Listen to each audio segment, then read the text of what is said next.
اثر اپنی تحریر میں نہیں لیا. اچھا، میں نے ایک اور سوال پوچھنا تھا کہ آپ کی جو ملاقاتیں رہیں تو اس میں آپ لیلا خالد سے بھی ملاقات ہوئی اور ان پر کتاب بھی لکھی، تو وہ ہمیں تو بڑی ہیروئک اور عجیب خاتون لگتی ہیں. آپ نے کیسا پایا ان کو؟ دیکھیے لیلا خالد، اب آپ دیکھیں گے جیسے آج کل سب سے زیادہ قصہ چل رہا ہے ایرانی شاعرہ، ایرانی بچی میسی امین کا. اس نے اسی طرح لیلا نے جب جہاز اغوا کیا تھا اور اس کے بعد صابرہ شتیلا کینگ کے اوپر جو انہوں نے بمباری کی اور قتل و غارت کیا، تو اس سے میں اور سلیمہ ہاشمی ہم دونوں بہت متاثر ہوئے. میں نے نظمیں لکھنی شروع کی اور سلیمہ نے پینٹ کرنا شروع کیا. اسی زمانے میں اس کی کتاب آ گئی لیلا خالد کی کہ میری زندگی کیسی ہے.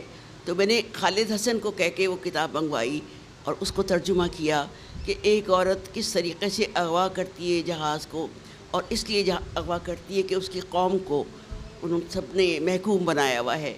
اور پھر جب اس کی ملاقات یہاں ہوئی، باقاعدہ پاکستان جب آئی ہے، اور پھر میں نے بے نظیر کو بتایا کہ لیلا خالد آئی ہوئی ہے، تو اس سے اچانک کہا میرے پاس لے آؤ. میں نے کہا ابھی تو آپ شروع کریں گی جلسہ، اس کے بعد میں آپ کے پاس لے آؤں گی.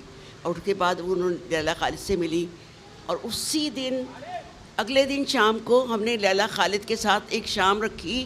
ایک لائن کی خبر اخبار میں دی کہ جو تحفہ کوئی لا سکتے ہو تم لاؤ اور اس سے ملاقات کرو. اور 1000 بندہ آ گیا تھا، اور ہر ایک کے ہاتھ میں پھول یا کتاب اس کے لیے تحفہ تھا. تو آپ یہ دیکھیں نا کہ قوم ہماری آگے بڑھنا چاہتی ہے، لوگوں کو پسند کرتی ہے ترقی پسند ذہن کو، لیکن یہ کہ اس کے لیے ہماری ٹیم نہیں بنتی. مطلب ہم نے ویف بنائی، ویف میں ہماری ساری عورتیں آئیں کہ ہم نے 8ویں امینڈمنٹ کے خلاف ہم بول رہے تھے، قانون شہادت کے خلاف بول رہے تھے. جب پہلے بنائی تھی تو ہم صرف 20-25 عورتیں تھیں، اور جب ہم نے جلسہ کیا تو ہزاروں عورتیں آ گئی تھیں. اور اس کے بعد جب ہم نے جلوس نکالا تھا تو ہم سے زیادہ پولیس موجود تھی.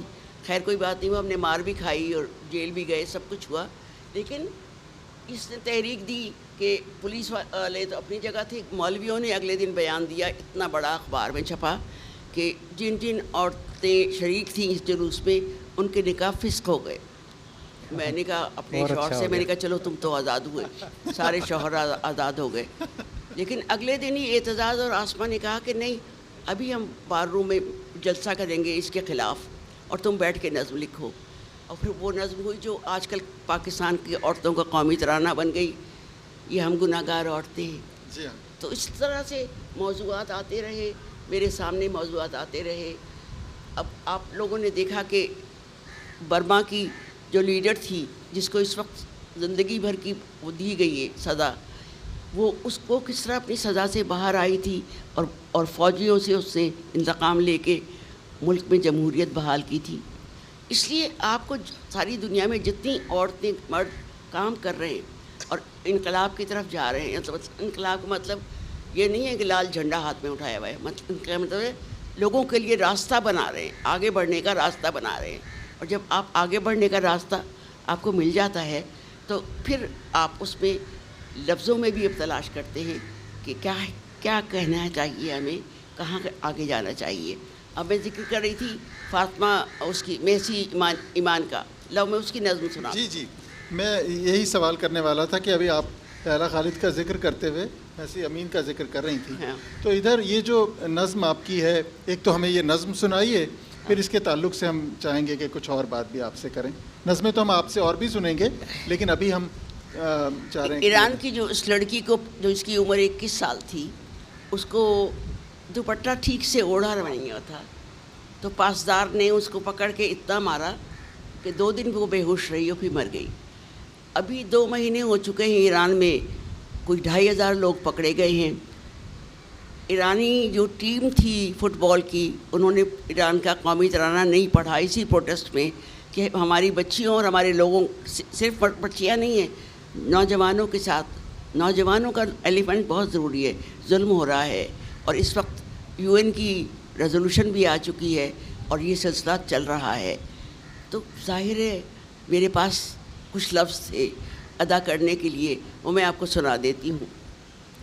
جس وقت زنان مصر یوسف کا دیدار کرتے ہوئے اپنی انگلیاں کاٹ رہی تھیں، انہیں کسی مذہب نے زنجیر نہیں پہنائی تھی۔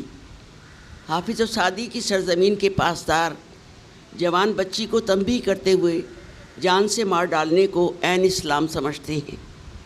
فروخت فروزات کے ملک میں عورتیں اسکارف اور دوپٹے جلا رہی ہیں، احتجاج میں بال کاٹ رہی ہیں، شخصی آزادی کے لیے ساری دنیا کی عورتیں نارضن ہیں۔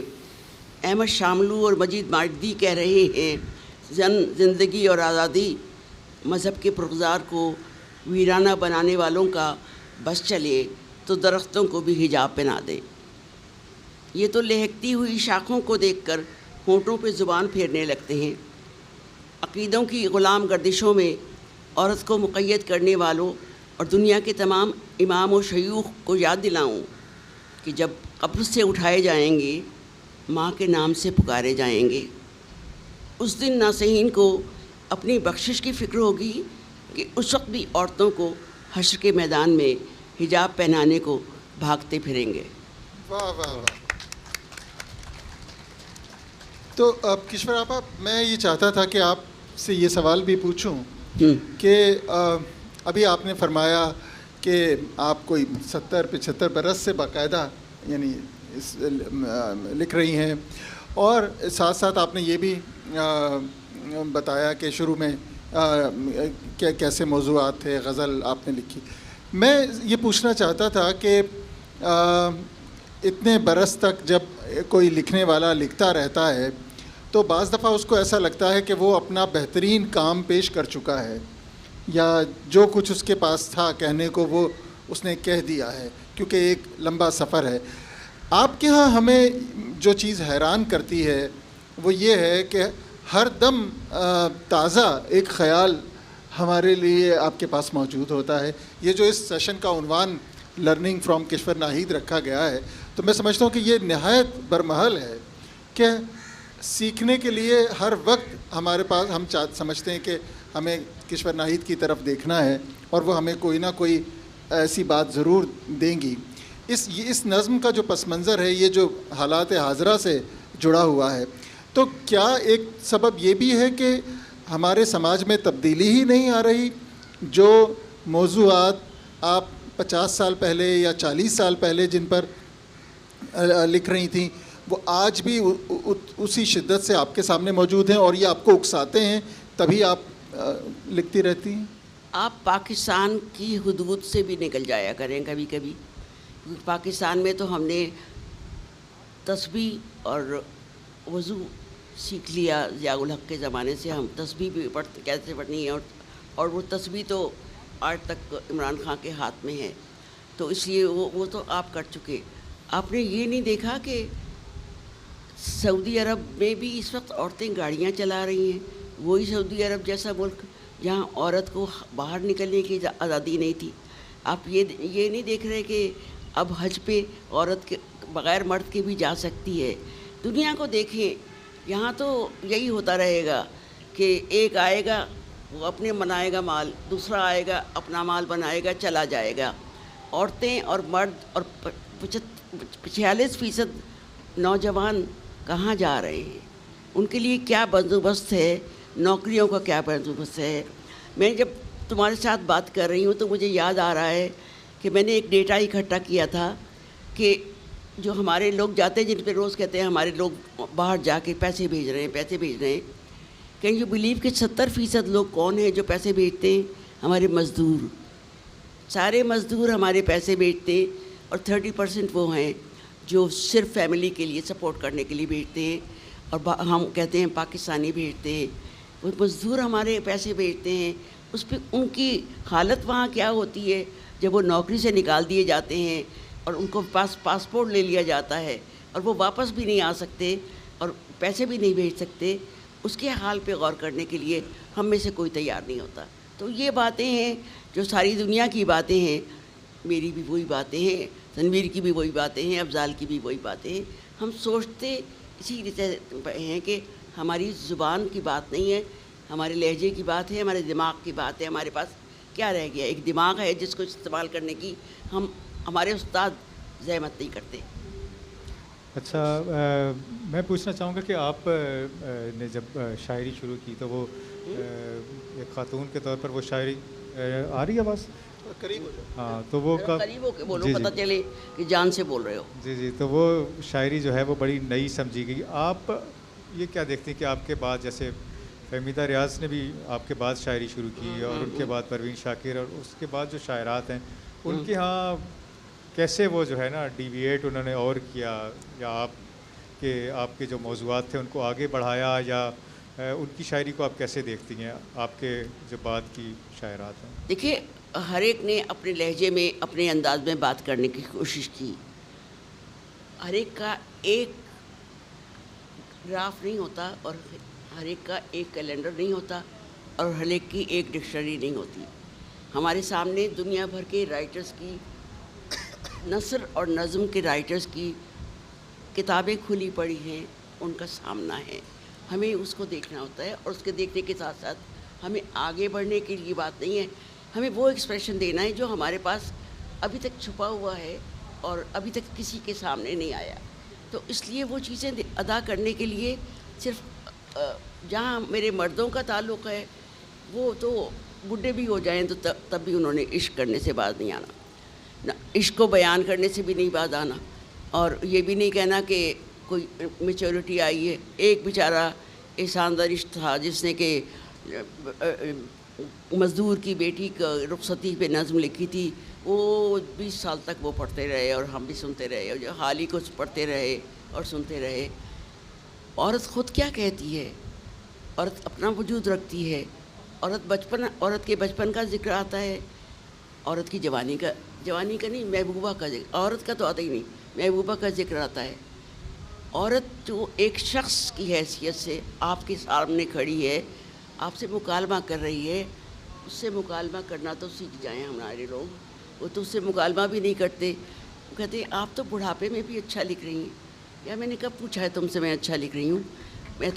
میں تو ویسے ہی لکھ رہی ہوں جو کہ عمر کی عورت لکھ سکتی ہے. تو اس لیے پتہ پھینکنے سے باز نہیں آتے. پتہ پھینکے جائیں گے, چاہے جوانی کے لڑکے ہوں, چاہے سیاستدان ہوں, چاہے کچھ ہو. سیاستدان تو خیر اتنے برے پتے پھینکتے ہیں کہ جس کی حد کوئی نہیں.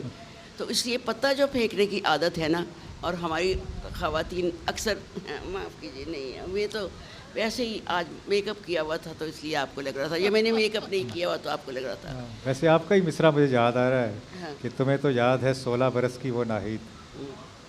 ہاں پورا کرو شعر. پورا نزاکتیں بھی عجب تھیں, بدن شریرا تھا. اچھا بدن شریرا. اچھا اس پر مجھے بھی کشور آپا ایک بات یاد آتی ہے. صحیح سے شعر سنا دوں کہ 16 سال کی عمر میں تو ایسا ہی شعر کہا جائے گا نا. مگر یہ آپ نے 16 سال کی عمر میں نہیں کہا ہوگا. تمہیں تو یاد ہے 16 برس کی وہ ناہید, نزاکتیں بھی عجب تھیں, بدن شریرا تھا. ہاں تو یہ مگر بعد میں کہا ہوگا. 80 پاؤنڈ کی تھی میں جس وقت میں نے یہ شعر لکھا تھا, تو اس لیے اب اس کے لحاظ سے لکھا تھا. But you cherished that. اور اب اس زمانے میں پھر یہ بھی تو لکھا تھا کہ گھر کے دھندے کے نمٹتے ہی نہیں ہیں ناہید, میں اگر گھر سے شام کو نکلنا چاہوں. جی ہاں, میں اگر نکلنا اچھا چاہوں. ایک سوال میرا اور بھی ہے. اسی میں ایک شعر بھی تھا اچھا کہ برف کی مانند جینا عمر بھر, برف کی مانند جینا عمر بھر, ریت کی صورت مگر تپنا بہت. یہ بھی تو اسی زمانے میں لکھا تھا. تو یہ بھی جذبہ تھا کہ ہاں بھائی عشق بھی کرتے ہیں, لیکن یہ بھی ہے کہ اس عشق کرنے میں کے سامنے دیواریں کتنی ہیں اور معاملات کتنے ہیں اور زندگی کتنی ہے, آگے کیا جاتا ہے. لیکن کشور آپا ابھی غزل کے شعروں کی بات ہو رہی ہے تو ہمیں وہ کشور ناہید یاد ہیں جن کی اوڑھنی کا رنگ کھلتا ہوا نہیں تھا, اور وہاں سے سفر یہاں تک آتا ہے کہ میں ادھر آپ کی نئی چیزیں دیکھ رہا تھا تو مجھے جس چیز سے زیادہ ایک خوشگوار حیرت ہوئی وہ یہ کہ اس میں بعض غزلیں بھی شامل تھیں جو آپ نے حال ہی میں کہی ہیں. تو یہ ادھر جو ہم متواتر دیکھتے ہیں کہ آپ نظم کی جانب زیادہ رجحان نظر آتا ہے, تو یہ جو اب پھر سے لوٹ کے غزل کی طرف آنے کا آپ کو اتفاق ہوا تو کچھ اس کے بارے میں بتائیے. یہ سفر لوٹ کے نہیں آتا, یہ پلٹ کے آتا ہے. پلٹ کبھی آپ کو غزل کا موڈ ہوتا ہے، کبھی آپ کا نظم صرف نظم لکھنے کا موڈ ہوتا ہے، اور پھر آپ اس فضا میں 4 دن 6 دن 8 دن کبھی ایک مہینہ سانس آپ صرف نظم میں لیتے ہیں، غزل یاد ہی نہیں آتی. پھر جب غزل یاد آتی ہے تو پھر غزل آپ کا احاطہ کر لیتی ہے. لائے میں آپ کو بتاؤں جی کون سی. جی جی کچھ غزلیں میرے میں پاس ہیں. بتاتی ہوں. کہاں گیا؟ غزلیں تو اوپر ہیں. نہیں مجھے وہ چاہیے غزلوں کا الگ ہے. جو اس کی ہے نہیں، یہ ہے غزلیں الگ سے پورا. مجھے وہ چاہیے جو خاتون زلیخا کے اوپر. جی جی وہ میں دیتا ہوں. میں نے کہا کہ جب کسی صاحب نے یہی کہا تھا نا کہ آپ تو ابھی بڑھاپے میں بھی جوان لگ رہی ہیں، تو پھر میں نے نظم لکھی ہے جس میں میں نے کہا کہ نہیں کہاں چلی جاتی تمہارے پاس نظم؟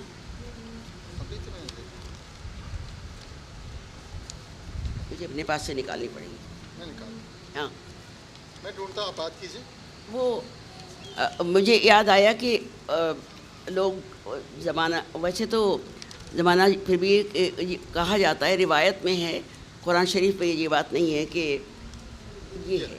آپ جیسے لگا. ہاں کہ جب عشق کر کے شادی کی زلیخا نے یوسف سے، تو روایت میں یہ ہے کہ وہ جوان ہو گئی تھی.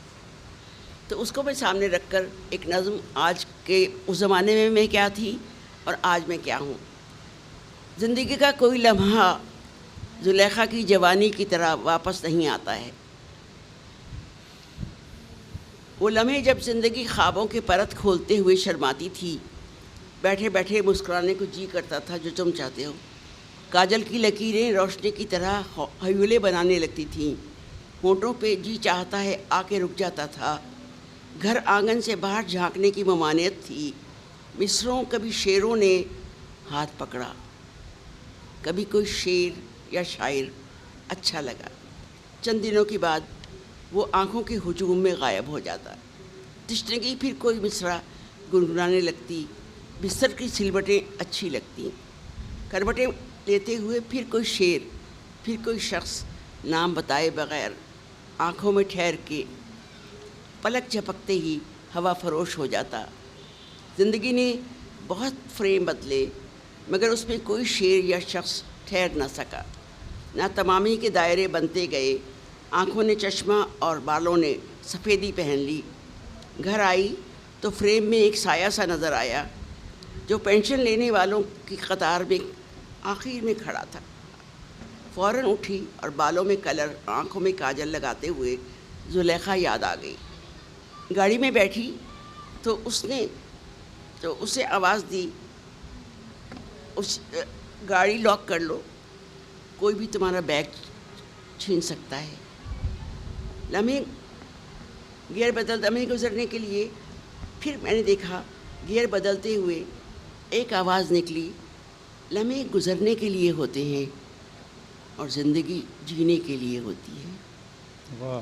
اس عمر میں زلیخا ایرک اور عائشہ کی دادی ہوتی ہے، کم عمر نہیں ہوتی. بچوں کو عشق کرتا دیکھ کے مسکراتی رہتی ہے. واہ واہ بہت اچھا. یہ ہے کہانی زلیخا کی، یا میری یا ہم ساری دوستوں کی جو بیٹھی ہوئی ہیں. اس یہ قصہ ہے. اچھا اب میں آپ کو ان کو بات کرتے کرتے غزل کی طرف لے آؤں، اور غزل جو ہے وہ ایک غزل سناؤں گی، اور وہ اس نے مجھے بہت تنگ کیا. سیلاب شروع ہوا اور طوفان کی طرح سیلاب آتا جا رہا تھا اور گزرتے جا رہے تھے لمحے، گزرتی جا رہی تھی چیزیں. تو میں نے ایک غزل لکھی، وہ ہے ان کو تائید شفق نہیں ملے گی. ان کو تائید شفق نہیں ملے گی، جو سمجھتے ہیں اما یہی ملے گی. واہ واہ. اور اب سنیں کہ اب ہم ایسے اجاڑ دیں گے دریا. واہ. یہ سیلاب کے زمانے. ہم ایسے اجاڑ دیں گے دریا، کشتی بھی یہاں نہیں ملے گی. کیا کہنے. واہ واہ. ہم ایسے اجاڑ دیں گے دریا، کشتی بھی یہاں نہیں ملے گی. اور ایک شعر جس پہ آ کے میں رک گئی تھی خود. سیلاب کہہ رہا ہے ہنس کے، سیلاب کہہ رہا ہے ہم سے، سیلاب کہہ رہا ہے ہنس کے، سجدے کو زمین نہیں ملے گی. واہ واہ کیا کہنا ہے؟ سیلاب کہہ رہا ہے ہنس کے سجدے کو زمین سجدے نہیں کو ملے. زمین نہیں ملے گی. دروازوں سے اونچی گردنیں تھیں، واہ دروازوں سے اونچی گردنیں تھیں، ان کی بھی جھکی جبھی ملے گی. واہ دروازوں سے اونچی گردنیں تھیں، ان کی بھی جھکی جبھی ملے گی. اور فرعون بہت ہو گئے تھے یہاں پہ، واہ تھے نہیں ہیں، فرعون بہت ہو گئے تھے یہاں پہ، ان سب کو سزا یہی ملے گی. واہ واہ واہ اور پھیلے ہوئے ہاتھ اب سمجھ لیں مانگے سے امان نہیں ملے گی. واہ واہ واہ واہ. تو قتل کا بھی دور آتا ہے اور رزم کا بھی دور آتا ہے، اور کبھی کبھی ایک بھی دور نہیں آتا. وہ جیسے خشک سالی جسے کہتے ہیں، ہم کہتے رہتے ہیں لمیاں بہت دن ہو گئے قتل نہیں ہوئی، بہت دن سے کچھ مصرع نہیں ہوا، بہت دن سے کوئی بات نہیں ہوئی، اور پھر ایک دن ہوتا ہے جیسے میری زندگی میں آیا کہ میں صبح کو 4 بجے اٹھی اور میرے منہ پہ شیر تھا. اپنی بیچارگی چھپانے کو، اپنی بیچارگی چھپانے کو آئینے کو ادھر ادھر رکھا. اور 4 بجے تھے صبح کے، سردیاں تھیں، لحاف میں لیٹی ہوئی تھی، اور پورا شیر آیا. اس کے بعد میں نے کہا صرف واش روم سے آ کے باقی بات، لیکن غزل نے مجھے سونے نہیں دیا. پھر میں اس وقت سے لے کے صبح تک غزل مکمل کرتی رہی، جس میں وہ بھی آتا ہے اس قدر تھا اداس موسم گل، واہ ہم نے آب رواں پہ سر رکھا. کیا کہنے. واہ بس واہ. ایسے. تو کشور آپا، آپ کی یہ غزل ابھی سنتے ہوئے جو ابھی آپ نے یہاں پڑھی، ہاں مجھے ایک اور سوال کا جواب بھی ملا. عام طور پر جو معترضین ہیں غزل کے، وہ غزل پر سب سے بڑا اعتراض ہی یہ کرتے ہیں کہ وہاں تو مضمون قافیے سے سوچتا ہے، اس وجہ سے اس میں آپ وہ کہہ نہیں پاتے جو آپ کہنا چاہتے ہیں، یا کم از کم حالات حاضرہ اس طرح نہیں آ پاتا، یا جن مسائل کو آپ لکھنا چاہتے ہیں. سو آپ کی یہ غزل سنتے ہوئے میں سمجھتا ہوں کہ یہ تو اس بات کا جواب ہے کہ اگر لکھنے والا ہنرمند ہے اور اس کے پاس کشور ناہید کا قلم ہے، تو پھر غزل میں بھی وہ سارے موضوعات اور وہ ساری چیزیں اسی طرح سے بیان ہو جاتی ہیں. میں اس کو ایک نظم کی طرح بھی میں نے سنا، ہاں. جو بھی آپ نے اشعار نہیں، پڑھے. وہ مطلب احساس ہے جو کبھی بدل جاتا ہے غزل کے روپ میں، اور آپ کے سوچنے کا احساس جو ہے کبھی نظم کے روپ میں چل جاتا ہے. آپ انہی چیزوں کو غور کرتے ہیں اور انہی بار بار لے کے آتے ہیں. میں تمہیں ایک نظم سناؤں جو جی ہے جی. اماں جنم کہانی. میں دیتا ہوں. میں نے ایک نظم لکھی کہ جس میں ایک اور قائد اعظم کے حوالے سے وہاں میں فیصل آباد میں پڑھ رہی تھی، تو مجھے نوجوان بہت زیادہ تھے. انہوں نے کہا ہمیں مخاطب کر کے کچھ بولیے. تو میں نے ان سے کہا کہ یہ بتاؤ کہ تم نے والپورٹ کو پڑھا ہے؟ کہنے لگے نہیں. یہ میں پڑھیں گی. تم نے والپورٹ کو پڑھا ہے؟ کہنے لگے نہیں. میں نے کہا قائد اعظم کے بارے میں کون سی کتاب پڑھی ہے؟ انہوں نے کہا کہ جو کورس میں ہے وہی پڑھا ہے. تو پھر میں نے لکھنا شروع کیا اور انہیں بتایا والپورٹ نے بار بار یاد دلایا ہے، آپ نے میرے قائد کہا تھا مجھے کٹا پھٹا پاکستان ملا تھا. اشتیاق حسین قریشی نے مجھے بتایا آپ نے کہا تھا میری جیب میں کھوٹے سکے ہیں.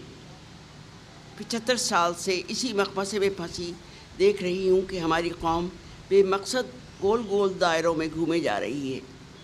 مجھے میرے قائد تم نے کہا تھا کہ میں، کامنا اور الزبتھ اپنی زندگی کے ہر دن کو عید، دیوالی اور کرسمس کی محبتوں میں مسکراتا ہوا رکھیں گے.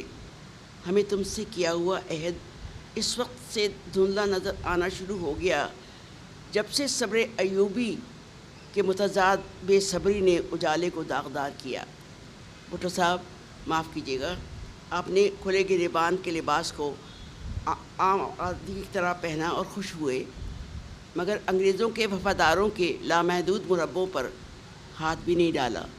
بھٹو صاحب آپ نے تو اپنے بنائے ہوئے آئین میں تبدیلیاں کر کے آگے آنے والے آمروں کے ہاتھ میں قلم کی بے حرمتی کی وہ شیزوری پکڑا دی کہ آپ خود شہید کر دیے گئے. بنگالیوں نے قومی ترانہ اپنا بنا لیا. ہم نے اسلام کو بہتان کی طرح امریکی سنہری ورق لگا کر فتویٰ فروشوں کے ہاتھ میں دے دیا.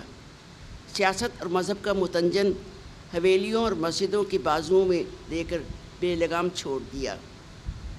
یہ لوگ یاجوج ماجوج کی طرح، بہت سے بچوں نے مجھ سے پوچھا کہ یاجوج ماجوج کون تھے، یہاں بھی پوچھیں گے تو بتا دینا، تم سب بیٹھی ہو. یہ بازوں میں دے کر یہ لوگ یاجوج ماجوج کی طرح قومی غیرت کی دیوار چاٹتے رہے. قائد اعظم کو یاد کرنے والے غیرت کی دیوار بلند کرتے رہے. یاجوج ماجوج نے برسوں تک اپنا کھیل جاری رکھا. خدا کو اس سرتابی پہ جلال آیا، پانی کو طوفان نوح کی طرح غصہ دلایا. پھر بھی یاجوج ماجوج نے وڈیروں کی زمینیں بچا لیں اور تیرے نام لیواؤں کی فصلیں، زمینیں اور گود کے پالے کاغذ کی کشتیوں کی طرح ڈوبنے لگے. تو کمر کمر پانی میں تیرتے تیرے بیٹے بیٹیاں گودوں میں بھر کر تیری زمین پر لا کر بٹھاتے رہے. سیاست کے یاجوج ماجوج اس تباہی سے لاپرواہ آج بھی قوم کو بے مقصد گھماتے جا رہے ہیں. قائد اعظم، کسی عیسیٰ نفس، کسی حسد موہانی، کسی عیدی کو ہمارا مسیحا بنا دے. کب تک ساری دنیا میں خدا کے نام لیوا گول سفید ٹوپیوں کو سفید یہ صبح چمکتے رہیں گے. واہ واہ واہ، بہت خوب. کشور آبا، میں چاہوں گا کہ وقت ہمارے پاس تقریباً ختم ہو گیا، تو ایک آدھ سوال اگر ہم کوئی لے سکیں. بس 2 منٹ ہمارے پاس ہیں بدقسمتی سے، تو اگر کوئی سوال کرنا چاہیں کشور ناہید صاحبہ سے. حاضر ہوں. شمس صاحب آ گئے. وہ جو سوال کرنے کی دھمکیاں دے رہا جو تھا، سوال کہاں گیا کرنا وہ؟ چاہے وہ ہاتھ کھڑا کر لے ہیں؟ اگر کوئی. کس نے؟ جی جی، ان کو دے دیجئے. ان کو کچھ نہیں، آپ بیٹھ جائیے. شمس بھائی آپ بیٹھ جائیے. جی افضال صاحب. افضال. ہیلو. جی آواز آ رہی جی ہے. آواز آ رہی. نہیں، میں سوال نہیں کرنا چاہ رہا. میں کشور ناہید کو ایک یاد دلانا چاہ رہا ہوں ان کا شعر، جس میں زلیخا کی تلمیح ہے کہ میں خود زلیخا امید ہوں پہ حیراں ہوں کہ اس دیار گزشتہ کو مصر کیسے کروں. تو یہ مجھے بہت خوبصورت شعر ہمیشہ سے لگا. آج میرا دل چاہ کہ میں ان کے سامنے اس کو دہراؤں. ہاں ٹھیک ہے، تھینک یو، شکریہ. یہ اپنی زبان میں آپ بھی سنائیے ذرا، تاکہ شکریہ، مزید بہت سنیں. اچھا. شاعر سے شاعر اس طرح مخاطب ہوتا ہے، آپ کو اندازہ ہو گیا ہوگا. آپ لوگ ان کے لیے تو تالی بجا دیجیے، مجھے تو نہیں چاہیے. بہرحال مسئلہ یہ ہے کہ شاعری اور فلسفہ اور خیال اور تاریخ سب اکٹھا نہیں چلتے. پرانی تاریخ کو یاد کرنا والے چلے گئے. اب ہمارے سامنے جو نئی تاریخ کے ساتھ نئے مسائل ہیں اور نئی دنیا کے وہ مسائل ہیں، ان کو حل کرنے کے لیے سیلاب کے متعلق تو ہوئی میٹنگ، لیکن ہمارے ہاں ابھی تک جوہی، لسپیلا اور سیون کے قریب پانی کھڑا ہے. زمین نے باقی پانی وصول کرنے سے انکار کر دیا ہے کہ وہ زمین اتنی سیچوریٹ ہو گئی ہے کہ اس میں پانی نہیں جا سکتا، اور ہمارے پاس مشینیں نہیں ہیں جو پانی خشک کر سکیں. مجھے یہ فکر ہے کہ اگر وہ مشینیں آ گئیں تو میرے جتنے لوگ ہیں بڑے بڑے، وہ اپنے گھروں میں لگا لیں گے. میرے بچے اسی طرح سوکھے مرتے رہیں گے، اور اسی پہ میں نظمیں لکھتی رہوں گی، اور کوثر اور سب مل کے کام کرتے رہیں گے. عظمیٰ کہے گی ہاں میں نے بھی کیا تھا، میں بھی گاؤں گئی تھی. جی ایک آخری سوال جن کے پاس. جی نوجوان بات کیجیے. السلام علیکم. جی بچے. بہت شکریہ آپ کے وقت کا. سوال جو ہے میرا تھوڑا بہت اسپیسیفک ہے. ہاں. آپ کی تقریباً 30 سال پہلے 1991 میں ایک لاہور میں فیمنسٹ مشاعرہ، پہلا فیمنسٹ مشاعرہ ہوا تھا، جس یوٹیوب کی ویڈیو آج کل اس کے ساتھ سوچنے کی اور لکھنے کی کوشش ہو رہی ہے. تو اب 30 سال گزر چکے ہیں. بہت اسپیسیفک سوال ہے، لیکن آپ کیا سوچ رہی ہیں اس شام کے بارے میں، اگر آپ کچھ شیئر کرنا چاہیں؟ ایک تو پہلی بات تو مجھے یہ ہے کہ 25 سال پہلے تم کتنے بڑے تھے کہ آج بھی 25 سال کے لگ رہے ہو. نہیں یہ اس نے اس وقت میں پیدا بھی نہیں ہوا. اور پھر یہ کہ 25 سال پہلے جو مشاعرہ عورتوں کا کیا تھا، وہ بنی کے اس میں کیا تھا، اور اس میں یہ سب باتیں آئی تھیں جو میں آج کر رہی ہوں. تو اس کا مطلب یہی ہے جو تمہارا سوال ہے کہ معاشرہ تو آگے نہیں جا رہا، لیکن معاشرہ جا رہا ہے. اگر آپ کی لڑکیاں ہوائی جہاز چلا رہی ہیں، ہمالیہ پہاڑ کو سر کر رہی ہیں، باقی آ کے سائنسدان بن رہی ہیں، تو وہ میری نسل سے دگنے آگے بڑھ چکی ہیں. اور مجھے توقع یہی ہے کہ تم بھی اس سے دگنے آگے بڑھ جاؤ گے. ہم ڈپریشن کا شکار نہیں ہوں گے، ہمیں امید کو زندہ رکھنا ہے. بہت شکریہ آپ سب کا. آپ سب کی آمد کا بہت بہت شکریہ.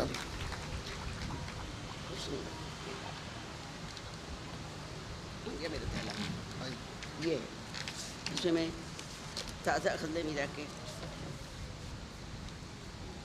لے لو تمہاری.